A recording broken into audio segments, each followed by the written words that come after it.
নমস্কার বন্ধুরা, কেমন আছেন সবাই? রুনুদির প্যাশন চ্যানেলে আপনাদের সবাইকে স্বাগত জানাই। আমরা এখন মলে এসেছি। দেখো আজকে সেলির সঙ্গে আমরা এসে পড়েছি, আবার সেলির সঙ্গে বিশালে আসতেই হয়। আর আজকে আমরা এসে পড়েছি আর আমার ছেলেও এসছে। অনেক বাজার করেছি, কি বাজার করেছি বাড়িতে রাখি। তো চলুন সবার আগে মলটা আপনাদের ঘুরিয়ে দেখাই। এটা হলো আমাদের কোন্নগরে অবস্থিত। এই মলটায় আমি যখন কলকাতায় আসি তখন শেলিকে নিয়ে একবার হলেও আসতে হয়, কারণ একটা মলের মধ্যেই আমরা সমস্ত কিছু জিনিস পেয়ে যাই। তবে জামা কাপড় আমরা খুব একটা কিনি না, খুব কমই নিই। তো বেশিরভাগ কিন্তু আমরা খাবার দাবারের জিনিসপত্র এই মল থেকে নিই। আর মোটামুটি ছেলেদের যে ড্রেসগুলো রয়েছে কোয়ালিটিটা খুব একটা খারাপ হয় না, তাই আমরা এখান থেকে ছেলেদের টি শার্টগুলো মাঝে মাঝে নিই। আর জামা বলতে কুর্তি বা সেরকম কোনো পছন্দসই হলে অবশ্যই নিই। তো এই মলটা 3 তলার, একদম নিচের তলাতে মেয়েদের পোশাক আশাক রয়েছে, মানে আমাদের বড়দের কুর্তি, টপ, জিন্স এইসব রয়েছে। আর তারপরে দোতলায় রয়েছে সব ছোট বাচ্চাদের টি শার্ট, জিন্সের প্যান্ট, বাচ্চা মেয়েদের, বেবি গার্ল যারা, তাদের জামা কাপড়, তাদের সমস্ত কিছু খেলনাপাতি সব রয়েছে দোতলায়। আর 3 তলাতে রয়েছে সমস্ত খাবার দাবার আর trolley bag, pressure cooker, dinner set, বাসনপত্র, তারপরে তোমার তোয়ালে, দরজা জানালার পর্দা, সমস্ত কিছু আইটেম রয়েছে 3 তলায়। আর হ্যাঁ, দোতলাতে যেমন বাচ্চাদের আইটেম রয়েছে তেমন বড়দের, মানে মেন সেকশন যেটা, সেটা রয়েছে। আর আমাদের সবার জুতোও রয়েছে ওই দোতলাতে। তো মলটা মোটামুটি ঘুরে দেখতে খুব ভালোই লাগে। আগে যখন আমরা গ্রামে থাকতাম তখন তো আর এরকম মল টল পেতাম না, এই দোকানদারের কাছে গিয়েই জিনিসপত্র কেনাকাটি করতে হতো। কতক্ষণে দোকানদার জিনিস দেখাবে, তারপর আমরা পছন্দ করে নেব। কিন্তু এখন আমরা যেখানে থাকি সেখানে এরকম অনেক মল রয়েছে, যেমন বিশাল মল, ম্যাক্স, বাজার কলকাতা, এম বাজার, এরকম অনেক অনেক মল রয়েছে। তো আমরা যখন যা দরকার হয় একদম গিয়ে, কাউকে জিজ্ঞেস করতে হয় না, কাউকে কিছু জানতে চাইতে হয় না, নিজেরা যা যা প্রয়োজন হয় মল থেকে নিই আর লাস্টে বিল বানিয়ে তারপরে বাড়ি চলে আসি। তো এতে অনেক সুবিধা হয়েছে।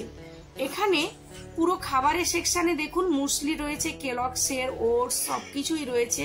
এখানে চাল, ডাল, সমস্ত রকম লুজ বিক্রি হচ্ছে। কোন চাল বা কোন ডালের কত কি দাম সবকিছু কিন্তু এখানে লেখাই আছে। আপনার যেটা চালটা প্রয়োজন বা যে ডালটা প্রয়োজন সেগুলো আপনি নিতে পারবেন। এখানে আটা, ময়দা সবকিছুই রয়েছে। তারপরে এখানে আছে সমস্ত hand wash, powder, Colgate, body wash.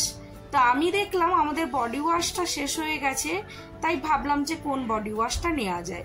আগে লাক্সটা ইউজ করেছি, এবারে দেখলাম পিয়ার্সের এই বডি ওয়াশটা লোফা সহ এসেছে, তাই ভাবলাম এই বডি ওয়াশটা দুটো নিয়ে নিই, একটা মেয়ের জন্য নিই আর একটা ছেলের জন্য নিই। তারপর সাবান, আমার বর তো ওয়াইল্ড স্টোন সাবান মাখতে খুব ভালোবাসে, আমি আবার ডেটল সাবান মাখতে ভালোবাসি। শাওয়ার জেলটাও ইউজ করি আমি, তবে ডেটল সাবানটাও আমার ভীষণ প্রিয়। তো এখানে ব্যায়াম, স্টিলের বাসনপত্র সবই রয়েছে। স্টিলের জিনিস আর আজকে সেরকম কিছু কেনার নেই, অনেক কিছুই কেনা হয়ে গেছে, আজকে আর এই দিকে মন দেব না। তবু একবার শোরুমটা আপনাদের ঘুরিয়ে দেখিয়ে দিই। এখানে দেখুন বড়দের শার্টও রয়েছে। শার্টগুলো অতটা পছন্দসই না হলেও খুব একটা খারাপ কিন্তু হয় না, কিন্তু টি শার্টগুলো ভীষণ ভালো হয়, দামও অল্প হয় আর আফ ইউজের পক্ষে খুবই ভালো হয়। তবে বাচ্চাদের ড্রেসগুলো দেখছি বেশ কম দাম আজকে, কেন কি জানি, কোনো অফার চলছে হয়তো। যাই হোক, বাচ্চাদের তো এখন আর কিছু কেনার নেই, তাই একটু ঘুরে ঘুরে আপনাদের দেখিয়েও দিলাম আর নিজে একটু ভালো করে দেখে নিলাম। যদি আপনাদের মনে হয় কাছাকাছি আপনাদের ওখানে কোনো বিশাল মল আছে আপনারা যাবেন, তাহলে অবশ্যই যেতে পারেন। আবার চলে এলাম ব্যাগের কাজটা। এই ব্যাগটা কি সুন্দর লাগছে দেখুন, আমার তো খুবই ভালো লাগছে। দেখি দামটা কত আছে। ও বাবা, খুব তো বেশি নয়, মাত্র 150 টাকা। কি ভালো লাগছে ব্যাগটা। যাই হোক, ঘুরে ঘুরে দেখছি বিভিন্ন রকম ব্যাগের কালেকশন রয়েছে, খুব বেশি দামও নয়, আবার যেগুলো মোটামুটি পছন্দ হচ্ছে খুব একটা খারাপও লাগছে না। এই ব্যাগগুলো 150 টাকায় খুবই ভালো, তবে এগুলো একটু দাম বেশি। যাই হোক, যেমন জিনিস তেমন তো দাম হবেই, তবে জিনিসগুলো কিন্তু ভারী সুন্দর, আমার তো বেশ পছন্দসই মনে হচ্ছে। দেখুন এই ব্যাগটাও কালারটা কি মিষ্টি লাগছে না। ব্যাগের কালেকশনগুলো মোটামুটি ভালোই লেগেছে, তবে একটা ব্যাগ আমি কিনেছিলাম, ভালোই এখনো পর্যন্ত ব্যবহার করছি, খুব একটা খারাপ কিন্তু হয় না। একটু দাম নিয়েছিল তখন, ওই ব্যাগটা 350 টাকা নিয়েছিল, বাট এখনো খুব ভালো ব্যবহার করছি। আর এগুলো হলো বাচ্চাদের নাইট ড্রেস, কি ভালো দেখুন, মানে বাচ্চা মানে আমার মেয়ে, সিজিয়া, এরা পরতে পারবে এই ড্রেসগুলো, খুব ভালো লাগছে। আর এটা হচ্ছে লেগিংসের কালেকশন।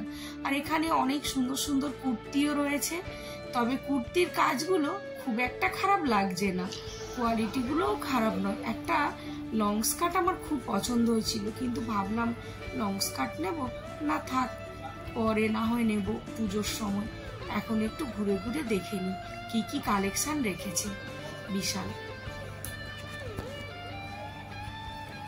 একবার মেয়ের অনেকগুলো টপ নিয়েছিলাম, খুব একটা খারাপ হয়নি, টপগুলো ভালোই হয়েছিল কালেকশনগুলো। এই কুর্তিগুলো কি ভালো লাগছে দেখুন, আমার তো খুব ভালো লাগছে কালেকশনগুলো। যাই হোক, ঘুরে ঘুরে আবারও একটু দেখি আর আপনাদের সঙ্গে শেয়ার করতে থাকি। এই করতে করতে যা যা পছন্দসই জিনিস সেগুলো কেনাকাটি করা হয়ে যাবে, আর মলটাও একটু সুন্দরভাবে আমরাও ঘুরে দেখব কালেকশনগুলো, আর আপনাদেরকেও একটু ভালো করে দেখিয়ে দেব। এই টপটাও কিন্তু খুব ভালো লাগছে, কালেকশনগুলো খুব একটা খারাপ নয় দেখছি। দেখি এই টপটা আমার গায়ে হবে কিনা। ট্রায়াল রুমে গিয়ে একবার ট্রায়াল দিয়ে নেব, যদি কোনো টপ আমার গায়ে হয়ে যায় তাহলে একটা দুটো নিয়ে নেব ভাবছি। টপের কালেকশনগুলো খুব সুন্দর। এই বিশাল মলটায় আমি যখনই আসি শেলিকে নিয়ে আমাকে আসতেই হয়। আর মোটামুটি বাজার হয়ে গেছে, এবার বিল করার জন্য আমরা দুজন চলে এসেছি ক্যাশ কাউন্টারের কাছে। যা যা কেনাকাটি করেছি শেলিকে আমি সব ধরিয়ে দিচ্ছি, আর ও ক্যাশ কাউন্টারের সামনে ওনাকে দিয়ে দিচ্ছি। অনেকদিন পরে ওনার সঙ্গে দেখা হলো তো, তাই একটু সুন্দর করে ওনার সঙ্গে গল্পও করে নিচ্ছি।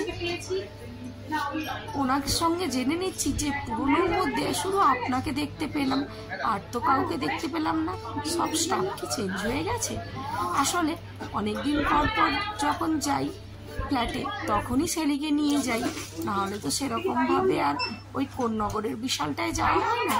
আর ভুবনেশ্বরে আমরা যেখানে থাকি ওখানে রসুলগড়েও একটা খুব সুন্দর বিশাল রয়েছে, সেখানেও গিয়ে আমরা মাঝে মাঝে কেনাকাটি করি। বিশেষ করে খাবার দাবারগুলো আমরা নিয়ে আসি।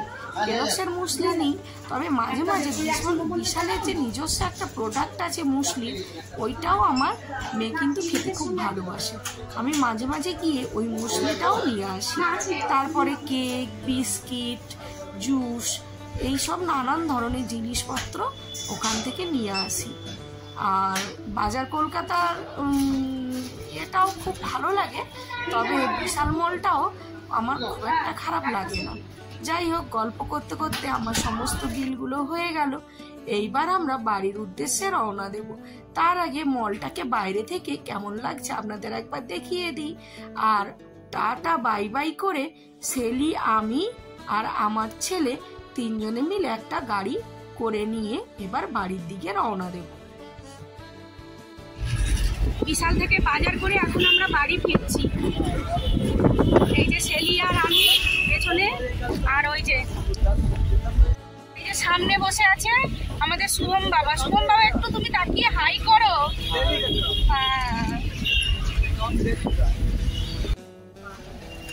বিশাল মল থেকে আমাদের বাড়ি আসতে প্রায় 15 থেকে 20 মিনিট লাগে। কিন্তু মা, এ কি হলো? এত গাড়ির চাপ কেন? আজকে আবার কিসের জ্যাম লেগেছে রাস্তায়? এটা আর বুঝতেই পারছিলাম না গাড়ির মধ্যে থেকে। সেলি তো খুব ছটফট করছিল নিজের বাড়ি ফেরার জন্য, কারণ ওর মেয়েকে আবার পড়াতে আসবে, তাই ও খুব তাড়াহুড়ো করছিল। আর আমার ছেলে বলছিল কিসের জ্যাম লেগেছে না দেখে আমি কিন্তু গাড়ি থেকে নেমে এক পাও নড়বো না, তাতে যত টাইম লাগে লাগুক। এই করে আমরা বসেই রইলাম, অনেকক্ষণ ধৈর্য ধরে বসলাম। গাড়ি 1 পা 2 পা করে এগিয়ে চললো, আর আমরা দুজনে মিলে মনের সুখে গল্প করতে লাগলাম। কিন্তু দেখলাম প্রায় 1 ঘন্টা কেটে গেল, তাও গাড়ি দেখলাম 10 হাতও এগোতে পারলো না। তখন শেলি বলল, না রুনুদি, আমি এবার কিন্তু চলে যাই, না হলে পরে ওর টিচার এসে যাবে, তো ও একা, আমি চলে যাই বাড়িতে, মা আবার বাড়ি চলে যাবে। তাই ও তাড়াহুড়ো করে গাড়ি থেকে নেমেই হাঁটা পথ ধরতে শুরু করে দিল।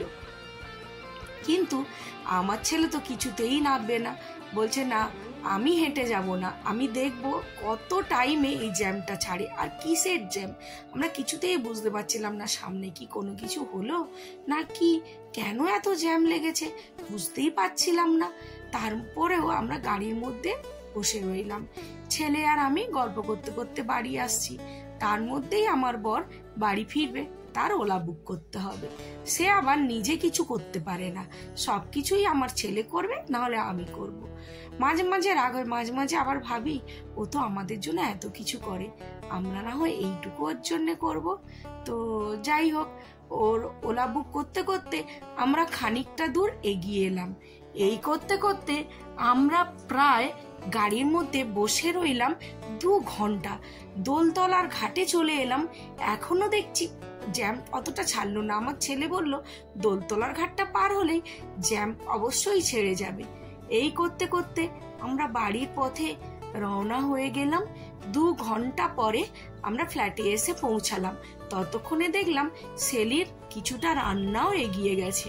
যাই হোক, ভিডিওটা কেমন লাগলো অবশ্যই জানাবেন, আর যদি ভিডিওটা ভালো লাগে তাহলে একটি লাইক দেবেন, চ্যানেলটি অবশ্যই সাবস্ক্রাইব করবেন।